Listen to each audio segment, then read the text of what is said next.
بسم اللہ الرحمن الرحیم۔ سامعین، رمضان سیریز کا یہ دوسرا آڈیو ہے جس میں عنوان ہے روزے کا بیان۔ روزہ رمضان اسلام کا چوتھا اہم رکن ہے۔ روزے کو عربی میں صوم یا صیام کہتے ہیں۔ صوم کے معنی کسی چیز سے رکنا اور اس کو ترک کرنا یعنی چھوڑنا ہے۔ شریعت کی اصطلاح میں صوم یا صیام سے مراد یہ ہے کہ آدمی صبح صادق سے غروب آفتاب تک کھانے پینے اور جنسی ضروریات پوری کرنے سے باز رہے۔ ہجرت کے 18 مہینے کے بعد مدینے میں رمضان کے روزے مسلمانوں پر فرض کیے گئے۔ یا ایھا الذین آمنوا کتب علیکم الصیام، البقرہ آیت نمبر 183۔ ایمان والو، تم پر روزے فرض کیے گئے۔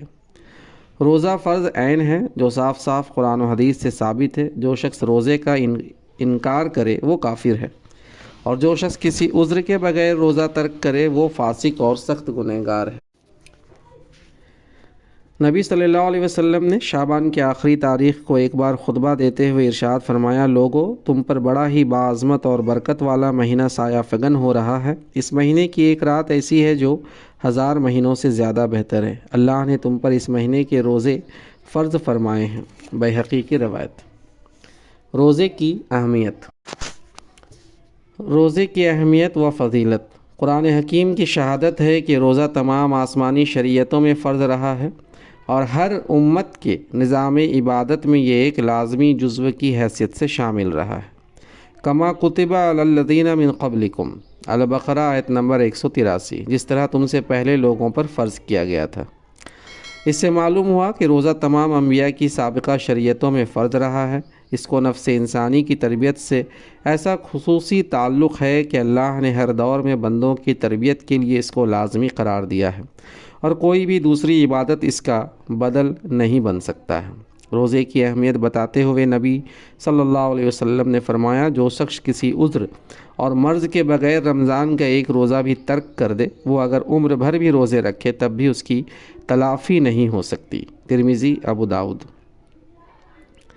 روزے کی عظمت اور فضیلت بیان کرتے ہوئے آپ صلی اللہ علیہ وسلم نے فرمایا، آدمی کے ہر عمل خیر کا اجر 10 گنے سے 7 گنے تک بڑھایا جاتا ہے، مگر خدا کا ارشاد ہے، روزے کا معاملہ الگ ہے، وہ خالص میرے لیے ہے اور میں ہی اس کا اجر دوں گا۔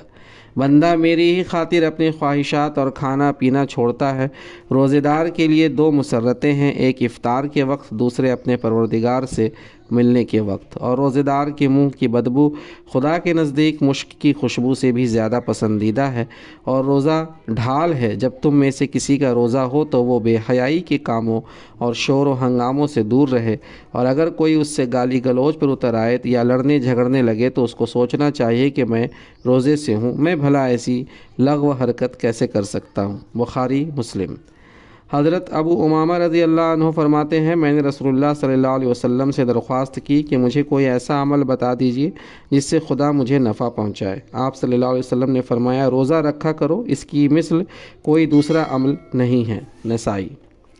حضرت عبداللہ بن عمرو رضی اللہ عنہ کا بیان ہے کہ نبی صلی اللہ علیہ وسلم نے فرمایا، روزہ اور قرآن دونوں بندے کی سفارش کریں گے۔